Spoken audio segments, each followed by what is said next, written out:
I'm from New Hampshire. Back in my early 20s, I lived about 30 minutes outside Manchester. It was a strange time in my life, a time of wandering, searching for meaning without even realizing it. I had just ended a 2-year relationship, and the breakup left me feeling lost, unmoored.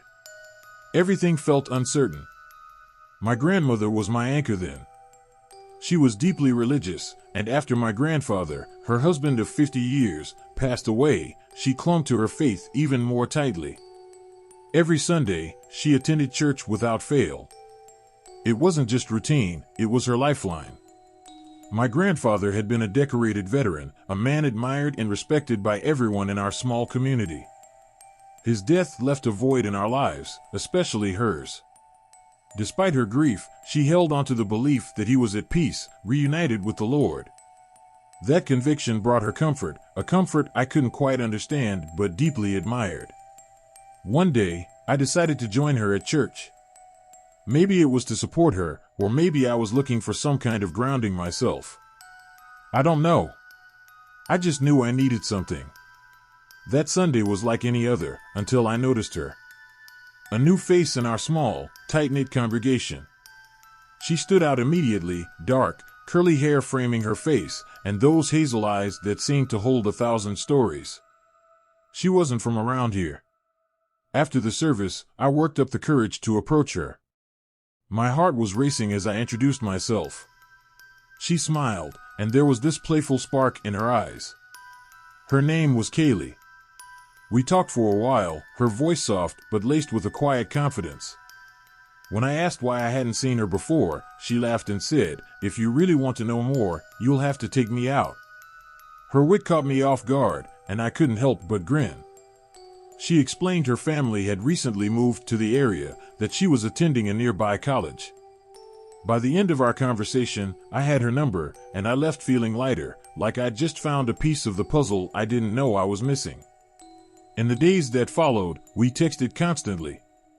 Our conversations flowed effortlessly. She opened up about her family. Her stepfather was an abusive alcoholic, and her biological father, well, she didn't say much, but the little she shared was enough to understand the pain ran deep. They had fled from him, leaving their old lives behind. I admired her strength, the resilience it must have taken to start over.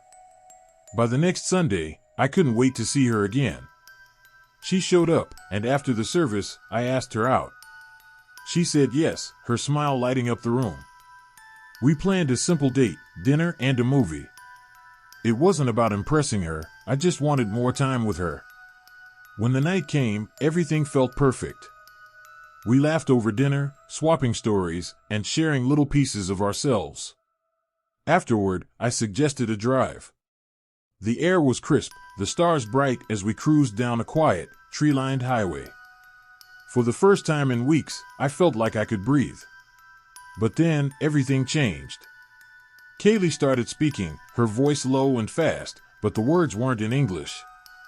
They tumbled out in a language I didn't recognize, something that sounded like French but wasn't.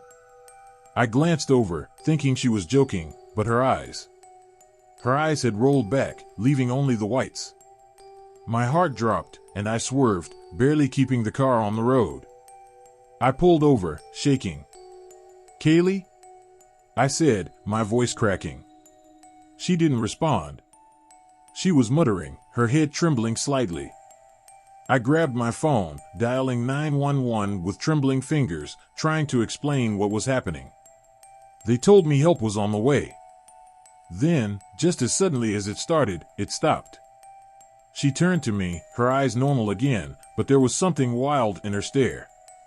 Before I could say a word, she flung open the car door and bolted, sprinting into the woods like she was running for her life. "Kaylee!" I shouted, but she didn't stop. Didn't even look back. When the cops and paramedics arrived, I told them everything. The strange language, the trance, how she just vanished. They nodded, taking notes, promising to search for her. But they never found her. She never came back to church. Her Instagram was gone, her number disconnected. Even when a friend tried to contact her, it was like she had never existed. I asked around, but no one knew her. It was as if she had been a ghost, passing through my life, leaving only questions behind.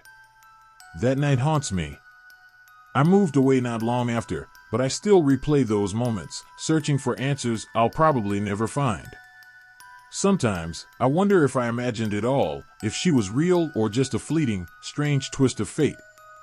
Whatever the truth, Kaylee left an indelible mark on me. And sometimes, in the quiet of the night, I still hear her voice.